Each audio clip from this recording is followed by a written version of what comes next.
जाधव यांच्यावर कारवाई झाली पाहिजे, हातवारे केले आणि हातवारे करून तुम्ही अवमान केला आहे. हातवारे म्हणजे मी सरळ पण तुम्हाला सांगतो, तुम्हाला सगळ्यांना माहिती आहे, परवाकडे जे काही चड्डी बनियन गँगचे व्हिडिओ आले त्याच्यात एक ते काय बोंब बट स्वाहा टाचणी किंग, हे केलंच मी, टाचणी किंग आहेत ते, करायची कारवाई करा माझ्यावर कारवाई. पण जे गद्दार उपमुख्यमंत्री म्हणून बसलेले आहेत, एवढे एहसान फरामोश नमक हराम व्यक्ती मी पाहिली नाही, एवढी निर्लज्ज व्यक्ती मी माझ्या आयुष्यात पाहिली. तसं पाहिलं गेलं तर ते गेले 3 आठवडे विरोधी पक्ष म्हणून असेल किंवा सत्ताधारी पक्ष म्हणून असेल, आम्ही दोन्ही बाजूनी मंत्रिमंडळाला अनेक विषयांवर प्रश्न उपस्थित करतो, घेण्याचा प्रयत्न करतो. हेतू काय नुसतं आमचं ते बॅकफुटवर जातील, आता हे होईल आता हे होईल असं नाहीये. पण जे आम्ही प्रश्न उपस्थित केलेले आहेत, मग ते बीएसटीचे असो, शेतकरी आत्महत्याचे असो, धारावीच्या जमीन घोटाळ्याचे असो किंवा कुठलेही इतर विषय असो, हे विषय आम्हाला सरकारकडून उत्तर पाहिजे आणि पूर्ण विधिमंडळाला पाहिजे, मग दोन्ही बाजूच्या विधिमंडळाला पाहिजे, दोन्ही बाजूच्या आमदारांना पाहिजे. एवढ्यासाठीच, कारण आम्ही जनतेतून निवडून आलेले लोक आहोत आणि आम्हाला आमच्या मतदारसंघाला जनतेला उत्तर देणं भाग पडतं, गरजेचं आहे, ते आमचं कर्तव्य देखील आहे. पण हे सगळं होत असताना आपण माझं परवाचं भाषण ऐकलं असेल, 293चं भाषण, त्याच्यात मी अनेक विषय मांडले.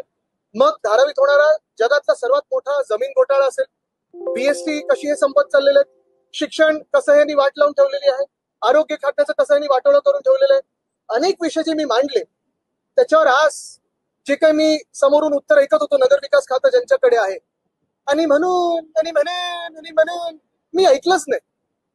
कारण असंच घाणेरडं रटाळ भाषण हे ऐकण्यासाठी आणि 2-2.5 वर्ष जे खोटारडेपणा चालू आहे त्यांचा, हे ऐकण्यासाठी की मी इथे आलेलो नाही.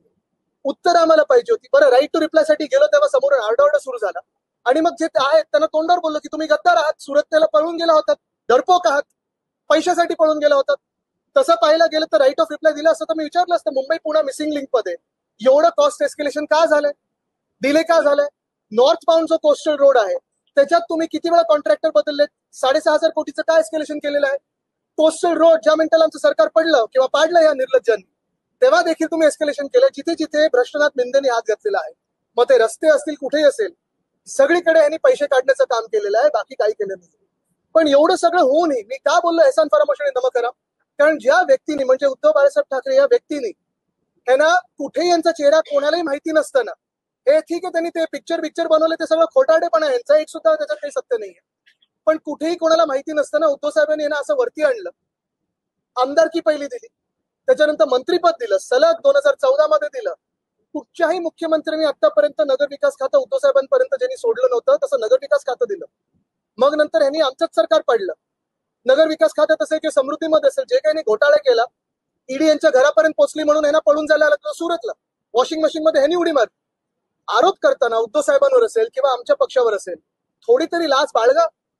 कोणावर तुम्ही बोलताय, कोणाकडे तुम्ही होतात जे 2.5 वर्षाबद्दल बोलतात? नगरविकास खातं तुमच्याकडेच होतं निर्लज्जांनो, सह्या तुमच्याच आहेत त्याच्यावर सगळ्यांच्या.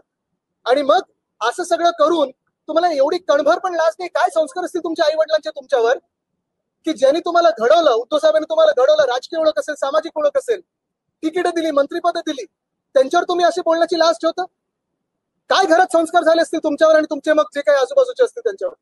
हे थोडं तरी भान ठेवून त्यांनी करावं. ठीक आहे, समोर आल्यानंतर असे झुकतात, ते डोळ्यात डोळे घालून बघू शकत नाही. आज पण मी विचारलं त्यांना, डोळ्यात डोळे घालून करा हे सगळे आरोप? नाही, ते नाही करायचे. पण सगळे बोंबाबोंब करायची, आरडाओरडा करायचा. तुम्ही तसं पाहायला गेलं तर खरं या गेल्या 3 आठवड्यांमध्ये आणि आधी पण अधिवेशनांमध्ये मुख्यमंत्री स्वतः त्यांची उत्तरं द्यायला येतात. लक्षवेधी असतील, प्रश्नोत्तर असेल, निवेदन असेल, मुख्यमंत्री साहेब स्वतः येतात.